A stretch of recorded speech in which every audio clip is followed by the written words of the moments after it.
Lots of court news coming over the wire in the last couple of days, and a breaking one overnight that we're going to get into as well with Mike Davis, Article 3 project. Mike Davis, welcome to the show. Thanks for joining us to unpack this very contentious issue.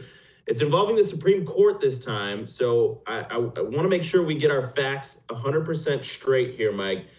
What do you make of this case involving the Maryland man? This is what they describe him as, the Maryland man.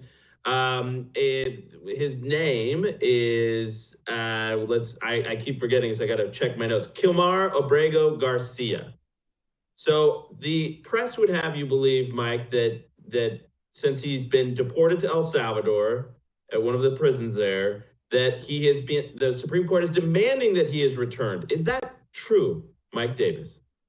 Not at all. So remember, this Maryland's father, as the liberal media is trying to portray him, was found by a court to be likely a MS-13 gang member, one of the most vicious gangs in the Western Hemisphere. It was an illegal immigrant who was in America for years. And then when he was about to be deported, he claimed that he was going to be persecuted if he went back to El Salvador. And my response is, well, now that we have a new leader in El Salvador, he's actually cleaned up the country where the murder rate has dropped significantly. And so I don't think he's going to face the same persecution that he once supposedly was going to face. And regardless, even if he's an illegal immigrant from El Salvador, MS-13 gang member, and he got sent back to El Salvador, right? Now, should he have been sent to a different country because of this supposed persecution? Maybe, but guess what? A federal judge can't order the president of the United States to engage in foreign affairs with a foreign leader. That is beyond the judge's Article 3 power to decide cases or controversies with redressable claims with the parties before them. Yeah, and so this is, it seems like we're getting into some legal gray area. Now, the left, the liberal media wants you to believe that Trump is a dictator, he's an authoritarian. Now he's openly defying the highest court in the land. Meanwhile, it seems to be that there's a lot of nuance in the actual ruling from the court. And I want to play something that just came across the wire. It is surprising. The source is surprising, Mike. This is CNN's chief legal correspondent, Paula Reed, actually defending the Trump administration a little bit here. 196. And President Trump and President Bukele made it clear that Abrego Garcia will not be returned to the United States, despite this U.S. Supreme Court ruling saying that Trump had to facilitate his return. So are they just ignoring a U.S. Supreme Court ruling, or is the fact that the ruling was so mushy, in your words, yes, giving him an opening? It's a technical term I learned in law school, Jake. Mushy, look, they're working within the ambiguity that the Supreme Court justices gave them. They did not order the administration to return him to the United States. They said that they need to facilitate this return. They could have said, we order him returned, but they didn't do that. Mushy, Mike, is the word that she used. So when you read this court ruling, do you see what she's referring to, this mushy? So they are actually working within a bit of ambiguity provided to them by the court. Yeah, because no federal judge can order the president of the United States to engage in foreign affairs with a foreign leader. That violates Article 2 of the Constitution, which gives the president, the commander-in-chief, all executive power. He is the chief law enforcement officer. He's the chief magistrate.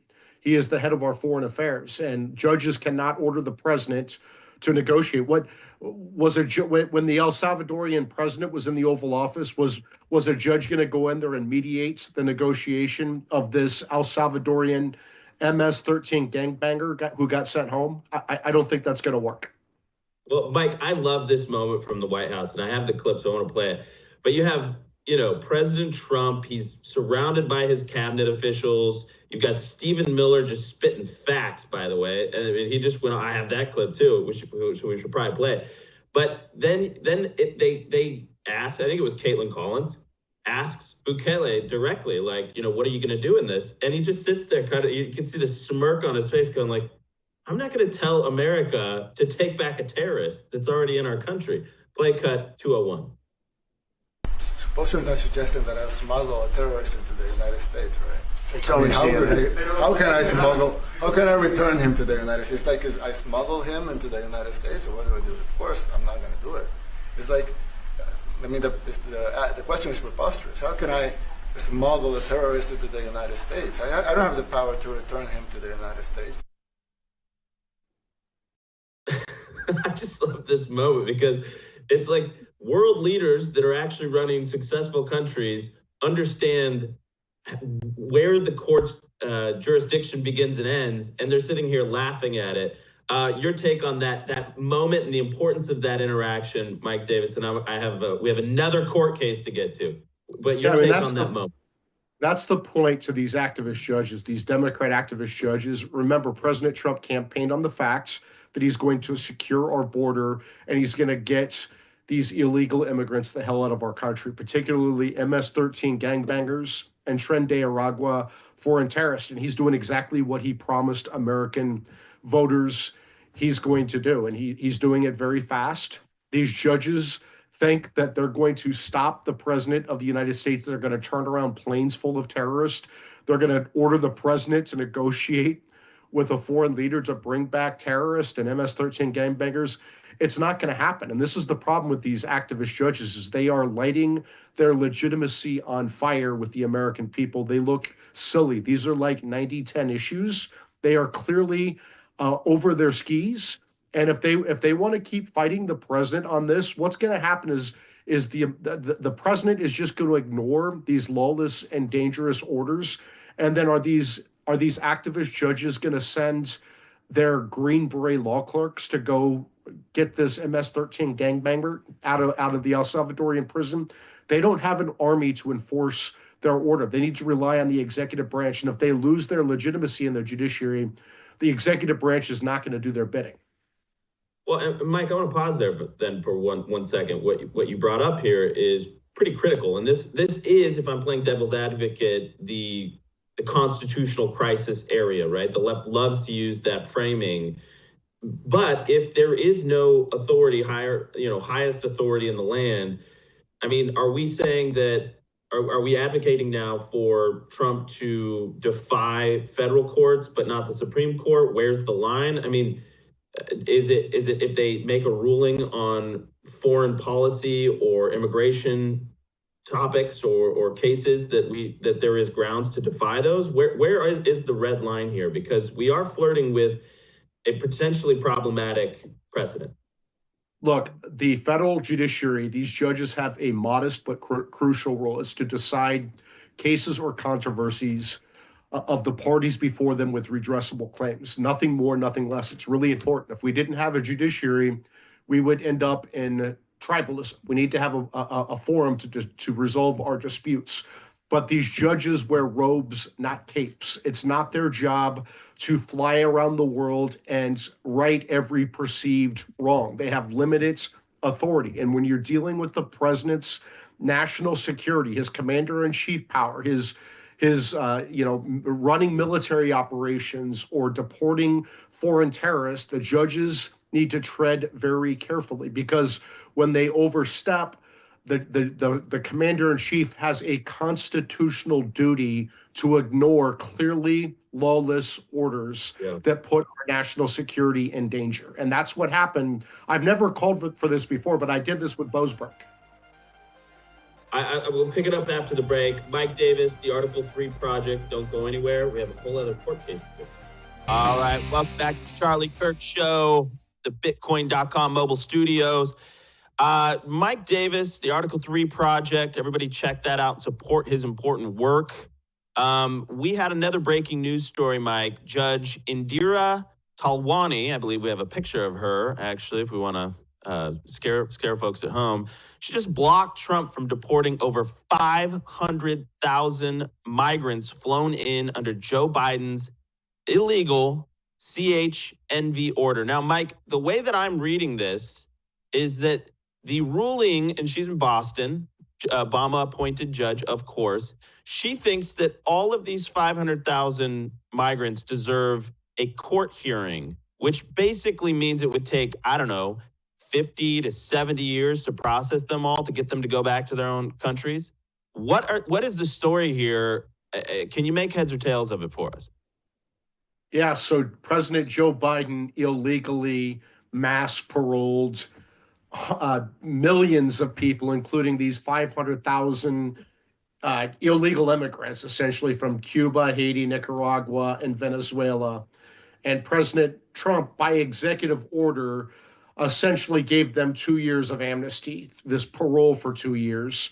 And when President Trump came back in office, he's simply undoing by executive order what Biden illegally set up by executive order. And of course, this radical Obama judge from Boston comes out and says that, oh, no, you need to have a case-by-case review of each one of these 500,000 people. Well, Joe Biden didn't have a case-by-case review. He illegally mass paroled all of them, and President Trump is lawfully trying to get them the hell out of our country, as he should.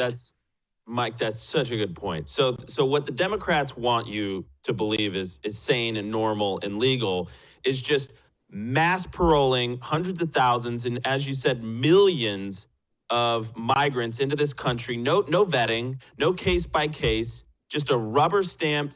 Get on the app, come into the country. You're going to be fine. Oh, and by the way, Mike, there's evidence here.